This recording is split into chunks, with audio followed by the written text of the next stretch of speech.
కొనుగోలు కేంద్రాల్లో సేకరించిన ధాన్యం వివరాలను ఎప్పటికప్పుడు ట్యాబ్ ఎంట్రీలు చేయాలని మెదక్ జిల్లా కలెక్టర్ రాహుల్ రాజ్ ఆదేశించారు. శనివారం క్షేత్రస్థాయి పర్యటనలో భాగంగా కొల్చారం మండలం వెంకటాపూర్ గ్రామంలో ఐకేపీ ధాన్యం కొనుగోలు కేంద్రాన్ని డిఆర్డీఓ పిడి శ్రీనివాసరావు, సంబంధిత ఎంపీడీఓ, ఇతర అధికారులతో కలిసి కలెక్టర్ పరిశీలించారు. ధాన్యం సేకరణ, ట్యాబ్ ఎంట్రీలు, ఐకేపీ కొనుగోలు కేంద్రం ద్వారా ఇప్పటిదాకా సేకరించిన ధాన్యం వివరాలను అడిగి తెలుసుకున్నారు. ఆయా కొనుగోలు కేంద్రాల నిర్వాహకులు ధాన్యం సేకరించిన వెంటనే వాటి వివరాలను ట్యాబ్ ఎంట్రీలు చేయాలని, నాణ్యత ప్రమాణాల మేరకు ధాన్యం తీసుకువచ్చిన రైతుల నుంచి నిబంధనల ప్రకారం తూకం వేయాలని ఆదేశించారు. ధాన్యం డబ్బులు రైతుల బ్యాంక్ ఖాతాలో పడేలా చూడాలని పేర్కొన్నారు. ఈ కార్యక్రమంలో డిఆర్డీఓ పిడి శ్రీనివాసరావు, కొల్చారం ఎంపీడీఓ సెక్రటరీ సంధ్య తదితరులు పాల్గొన్నారు.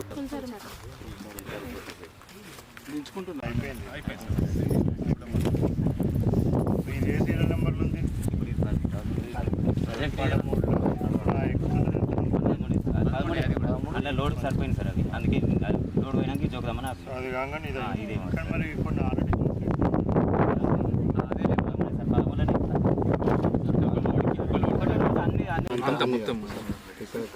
ఇక్కడికి ఇంకా ఎన్ని లారీ కావాలో దీనికి మొత్తం కంప్లీట్ చేయడానికి.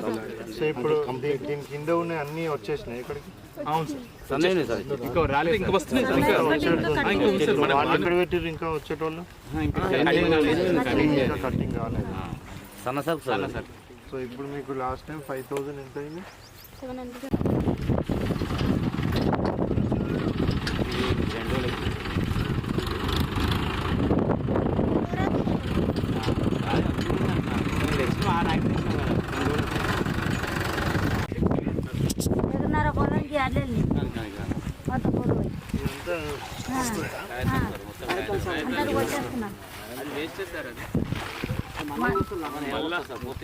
అది